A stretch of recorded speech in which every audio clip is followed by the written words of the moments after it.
I need to see a clear projection forward that's just beyond this season, trying to scrap wins together. There has to be a cohesive plan. I want to kick off the things that we're looking for, and ironically enough, I want to talk about Ryan Dunn, but from a more overarching perspective. I know all three of us agree that there have been points with Mike Budenholzer's rotations that we have been left scratching our heads. So when it comes to that part of the Suns, Gerald, what do you need to see to end this season to feel at least better in that department?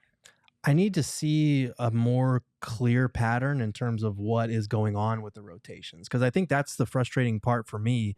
Is you have a month where Ryan Dunn is having his highest scoring month. He's averaging in January 9 points per game, shooting 48%, 35% from three. And then towards the tail end of January, his minutes just kind of drop off. And I think part of it is the ankle injuries that Bud alluded to. Maybe they're limiting his minutes a little bit more, but then he goes out at the Rising Stars game and plays and looks just fine. So is it an ankle thing, which Ryan Dunn said his ankle is fine?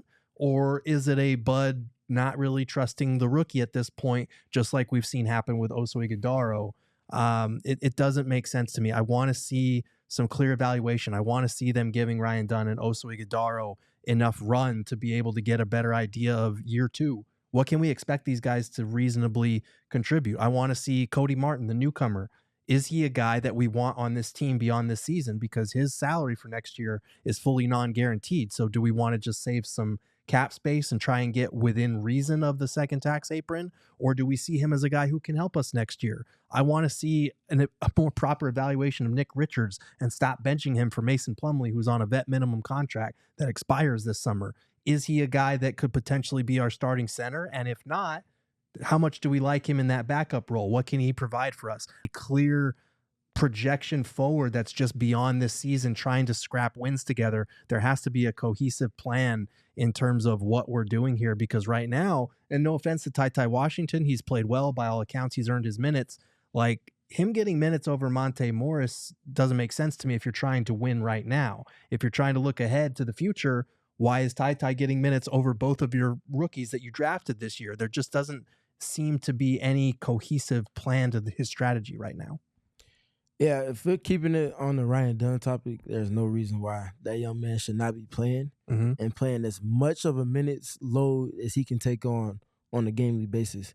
He is by far a bona fide best perimeter defender on this team. Point of attack, wing stopper, chaser, whatever defensive archetype you want to attach to him, he has work to do in each of those respects, but he is your most valuable perimeter defender right now.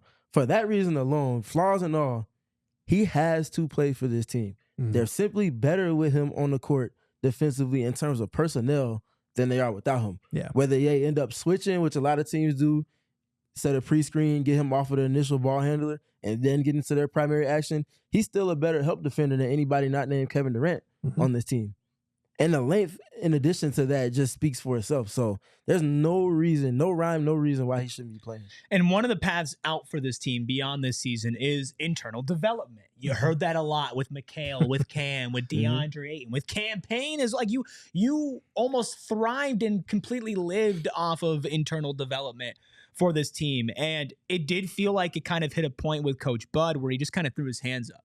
Right. Part of it was injuries. Part of it was just what was going on with this team where, like you mentioned, Ty Washington gets minutes, Bol, right, getting minutes and starting as well. If you are truly just going to look at your roster and say, what do we have here? There is one player who should be at the front of the line. That is Ryan Dunn. Yep.